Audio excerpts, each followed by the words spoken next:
أعوذ بالله من الشيطان الرجيم. بسم الله الرحمن الرحيم. الحمد لله الذي أنزل على عبده الكتاب ولم يجعل له عوجا قيما لينذر بأسا شديدا من لدنه ويبشر المؤمنين الذين يعملون الصالحات أن لهم أجرا حسنا ماكثين فيه أبدا وينذر الذين قالوا اتخذ الله ولدا ما لهم به من علم ولا لآبائهم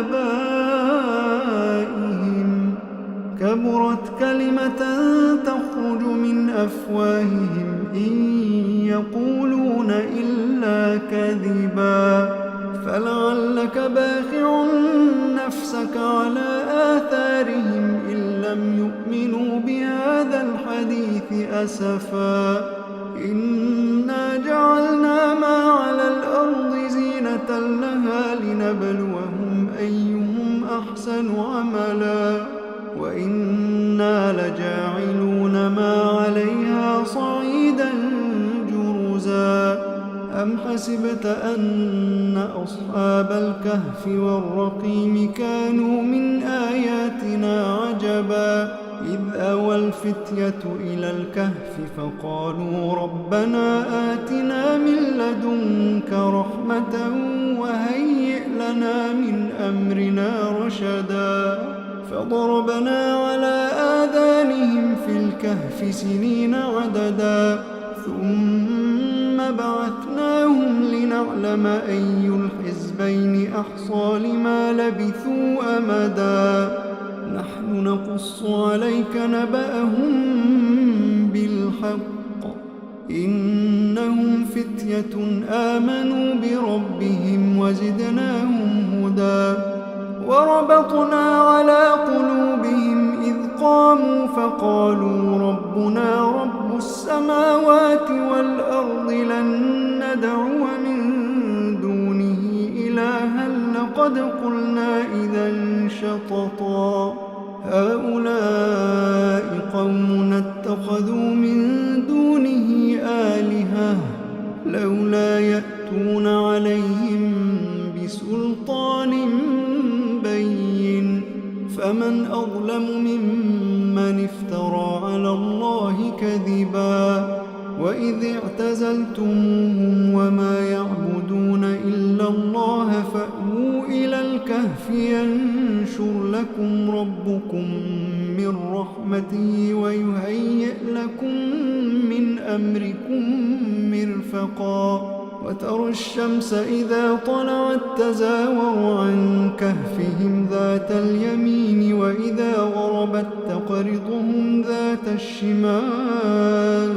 وإذا غربت تقرضهم ذات الشمال وهم في فجوة منه ذلك من آيات الله من يهد الله فهو المهتد ومن يضلل فلن تجد له وليا مرشدا وتحسبهم أيقاظا وهم رقود ونقلبهم ذات اليمين وذات الشمال وكلبهم باسط ذراعيه بالوصيد لو اطلعت عليهم لوليت منهم فرارا ولملئت منهم رعبا وكذلك بعثناهم ليتساءلوا بينهم قال قائل منهم كم لبثتم قالوا لبثنا يوما أو بعض يوم قالوا ربكم أعلم بما لبثتم فبعثوا أحدكم بورقكم هذه إلى المدينة فلينظر أيها أزكى طعاما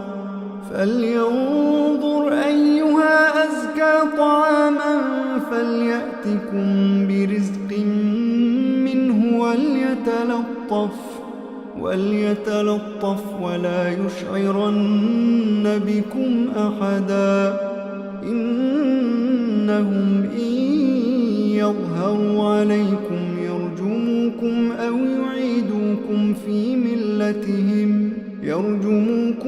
يعيدوكم في ملتهم ولن تفلحوا إذن أبدا. وكذلك أعثرنا عليهم ليعلموا أن وعد الله حق وأن الساعة لا ريب فيها،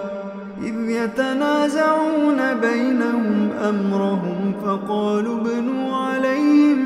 بنيانا ربهم أعلم بهم.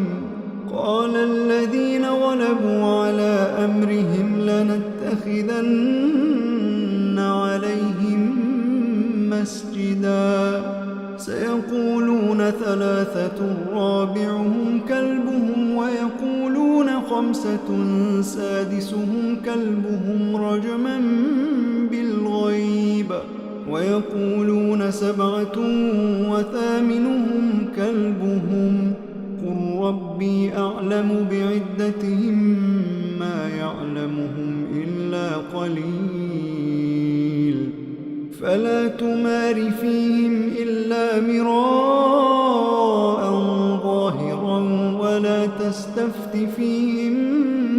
منهم أحدا. ولا تقولن لشيء إني فاعل ذلك غدا إلا أن يشاء الله. واذكر ربك إذا نسيت وقل عسى أن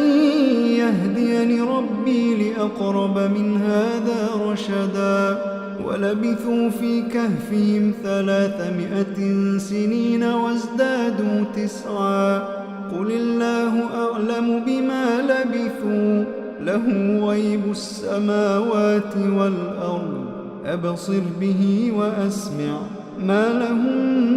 من دونه من ولي ولا يشرك في حكمه أحدا. واتل ما أوحي إليك من كتاب ربك لا مبدل لكلماته ولن تجد من دونه ملتحدا. واصبر نفسك مع الذين يدعون ربهم بالغداة والعشي يريدون وجهه ولا تعد عيناك عنهم تريد زينة الحياة الدنيا. ولا تطع من أغفلنا قلبه عن ذكرنا واتبع هواه وكان أمره فرطا. وقل الحق من ربكم فمن شاء فليؤمن ومن شاء فليكفر. إنا أعتدنا للظالمين نارا أحاط بهم سرادقها وإن يستغيثوا يغاثوا بماء كالمهل يشوي الوجوه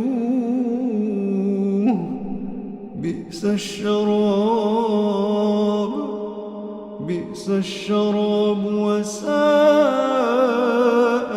مرتفقا. إن الذين آمنوا وعملوا الصالحات إنا لا نضيع أجر من أحسن عملا. أولئك لهم جنات عدن تجري من تحتهم الأنهار يحلون فيها من أساور من ذهب ويلبسون ثيابا خضرا من سندس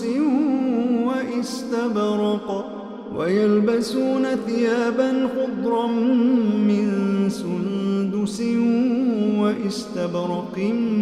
متكئين فيها على الأرائك نعم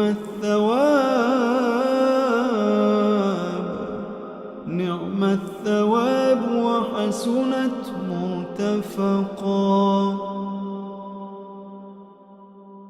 واضرب لهم مثلا الرجلين جعلنا لأحدهما جنتين من أعناب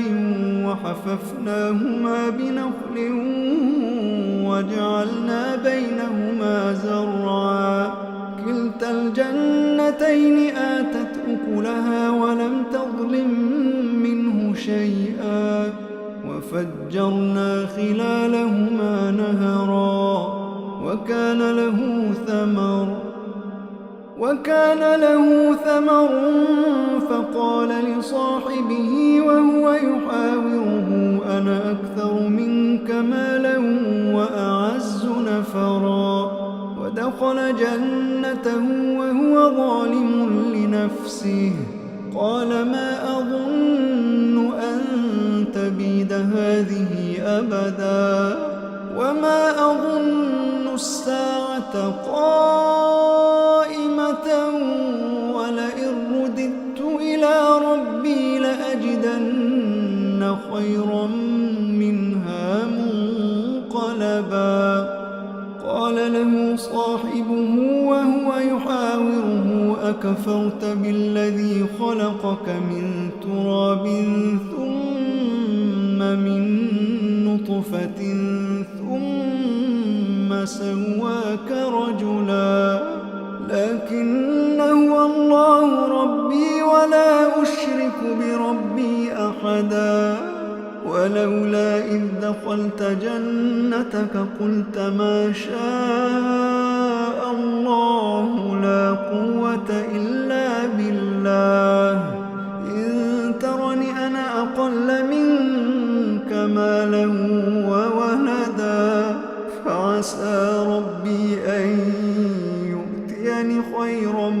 من جنتك ويرسل عليها حسبانا من السماء فتصبح صعيدا زلقا أو يصبح ماؤها غورا فلن تستطيع له طلبا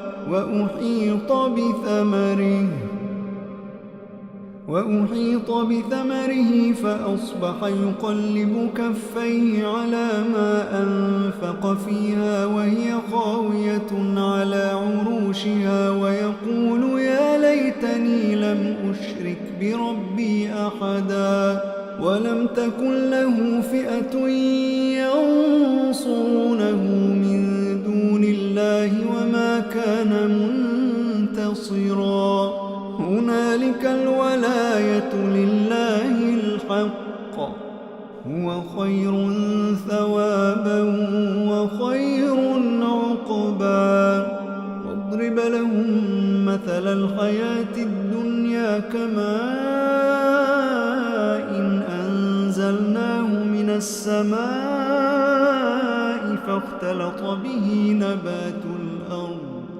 فاختلط به نبات الأرض فأصبح هشيما تذروه الرياح وكان الله على كل شيء مقتدرا المال والبنون زينة الحياة الدنيا والباقيات الصالحات خير عند ربك ثوابا وخير أملا ويوم نسير الجبال وترى الأرض بارزة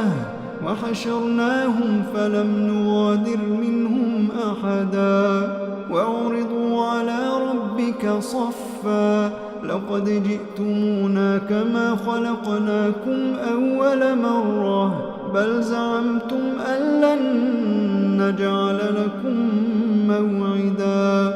ووضع الكتاب فترى المجرمين مشفقين مما فيه ويقولون يا ويلتنا ما لهذا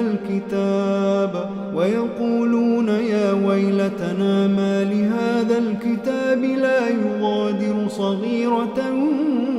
ولا كبيرة إلا أحصاها ووجدوا ما عملوا حاضرا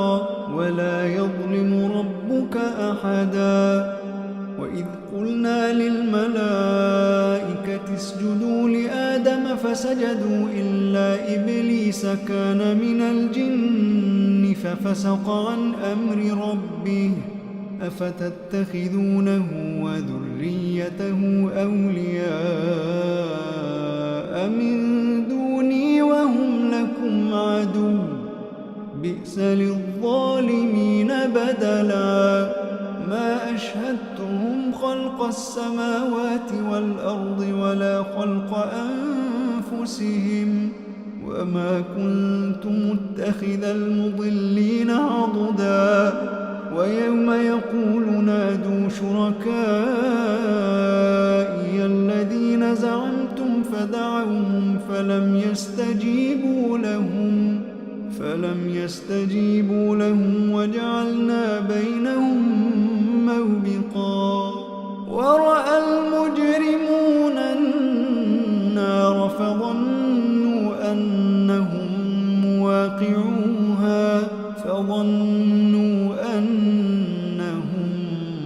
مواقعوها ولم يجدوا عنها مصرفا ولقد صرفنا في هذا القرآن للناس من كل مثل وكان الإنسان أكثر شيء جدلا وما منع الناس أن يؤمنوا إذ جاءهم الهدى ويستغفروا ربهم إلا أن تأتيهم سنة الأولين أو يأتيهم العذاب قبلا وما نرسل المرسلين إلا مبشرين ومنذرين ويجادل الذين كفروا بالباطل ليدحضوا به الحق واتخذوا آياتي وما أنذروا هزوا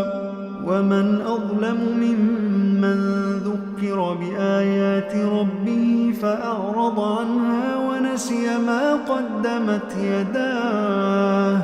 إنا جعلنا على قلوبهم أكنة أن يفقهوا وفي آذانهم وقرا وإن تدعهم إلى الهدى فلن يهتدوا إذن أبدا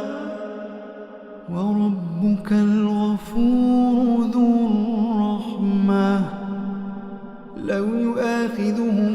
بما كسبوا لعجل لهم العذاب بل لهم موعد لن يجدوا من دونه موئلا وتلك القرى أهلكناهم لما ظلموا وجعلنا لمهلكهم موعدا وإذ قال موسى لفتاه لا أبرح حتى أبلغ مجمع البحرين أو أمضي حقبا فلما بلغا مجمع بينهما نسيا حوتهما فاتخذ سبيله في البحر سربا فلما جاوزا قال لفتاه آتنا غداءنا لقد لقينا من سفرنا هذا نصبا قال أرأيت إذ أوينا إلى الصخرة فإني نسيت الحوت وما أنسانيه إلا الشيطان أن أذكره واتخذ سبيله في البحر عجبا قال ذلك ما كنا نبغي فارتدا على آثارهما قصصا فوجدا عبدا من عبادنا آتيناه رحمة من عندنا وعلمناه من لدنا علما قال له موسى هل أتبعك على أن تعلمني مما علمت رشدا قال إنك لن تستطيع معي صبرا صبرا وكيف تصبر على ما لم تحط به خبرا قال ستجدني إن شاء الله صابرا قال ستجدني إن شاء الله صابرا ولا أعصي لك أمرا قال فإن اتبعتني فلا تسألني عن شيء حتى أحدث لك منه ذكرا فانطلقا حتى إذا ركبا في السفينة خرقها قال أخرقتها لتغرق أهلها لقد جئت شيئا إمرا قال ألم أقل إنك لن تستطيع معي صبرا قال لا تؤاخذني بما نسيت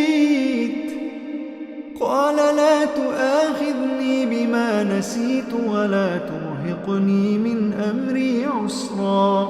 فانطلقا حتى إذا لقيا غلاما فقتله قال أقتلت نفسا زكية بغير نفس لقد جئت شيئا نكرا قال ألم أقل لك إنك لن تستطيع معي صبرا قال إن سألتك عن شيء بعدها فلا تصاحبني قد بلغت من لدني عذرا فانطلقا حتى إذا أتيا أهل قرية استطعما أهلها فأبوا أن يضيفوهما فوجدا فيها جدارا يريد أن ينقض فأقامه قال لو شئت لاتخذت عليه أجرا قال هذا فراق بيني وبينك سأنبئك بتأويل ما لم تستطع عليه صبرا أما السفينة فكانت لمساكين يعملون في البحر فأردت أن أعيبها وكان وراءهم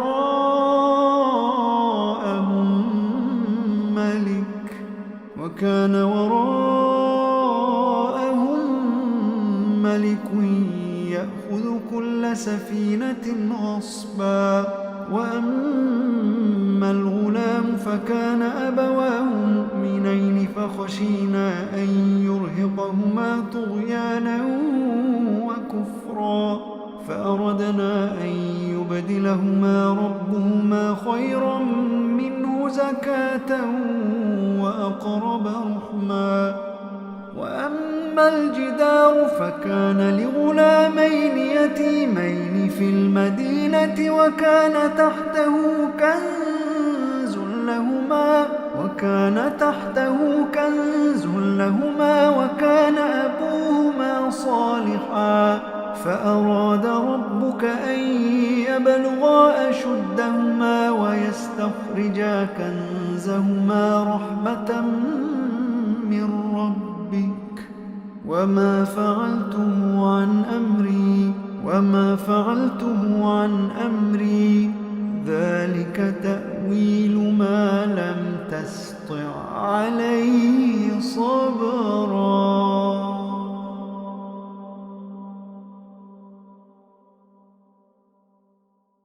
ويسألونك عن ذي القرنين قل سأتلو عليكم منه ذكرا إنا مكنا له في الأرض وآتيناه من كل شيء سببا فأتبع سببا حتى إذا بلغ مغرب الشمس وجدها تغرب في عين حمئة ووجد عندها قوما قلنا يا ذا القرنين إما أن تعذب وإما أن تتخذ فيهم حسنا قال أما من ظلم فسوف نعذبه ثم يرد إلى ربه فيعذبه عذابا نكرا وأما من آمن وعمل صالحا فله جزاء الحسنى وسنقول له من أمرنا يسرا ثم أتبع سببا حتى إذا بلغ مطلع الشمس وجدها تطلع على قوم لم نجعل لهم من دونها سترا كذلك وقد أحطنا بما لديه خبرا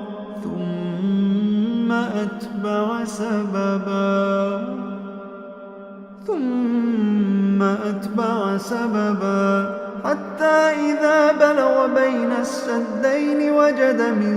دونهما قوما لا يكادون يفقهون قولا قالوا يا ذا القرنين إن يأجوج ومأجوج مفسدون في الأرض فهل نجعل لك خرجا على أن تجعل بيننا وبينهم سدا قال ما مكني فيه ربي خير فأعينوني بقوة أجعل بينكم وبينهم ردما آتوني زبر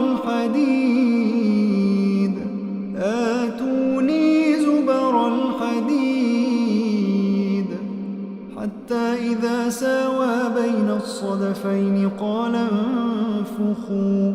حتى إذا جعله نارا قال آتوني أفرغ عليه قطرا فما استطاعوا أن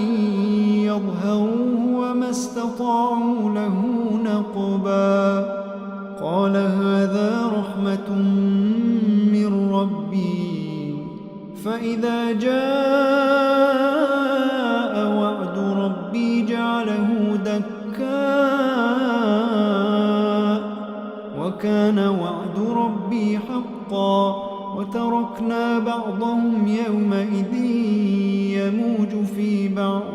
ونفخ في الصور فجمعناهم جمعا وعرضنا جهنم يومئذ للكافرين عرضا الذين كانت أعينهم في غطاء عن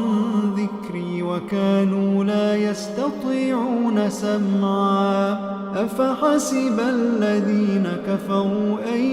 يتخذوا عبادي من دوني أولياء إنا أعتدنا جهنم للكافرين نزلا قل هل ننبئكم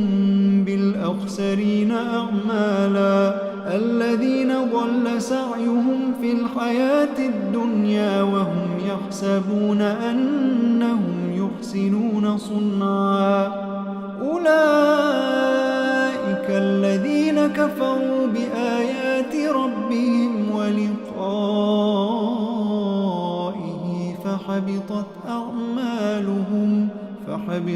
أعمالهم فلا نقيم لهم يوم القيامة وزنا ذلك جزاؤهم جهنم بما كفروا واتخذوا آياتي ورسلي هزوا إن الذين آمنوا وعملوا الصالحات كانت لهم جنات الفردوس نزلا خالدين فيها لا يبغون عنها حولا قل لو كان البحر مدادا لكلمات ربي لنفد البحر قبل أن تنفد كلمات ربي ولو جئنا بمثله مددا قل إنما أنا بشر مثلكم يوحى إلي أنما إلهكم إله واحد فمن كان يرجو لقاء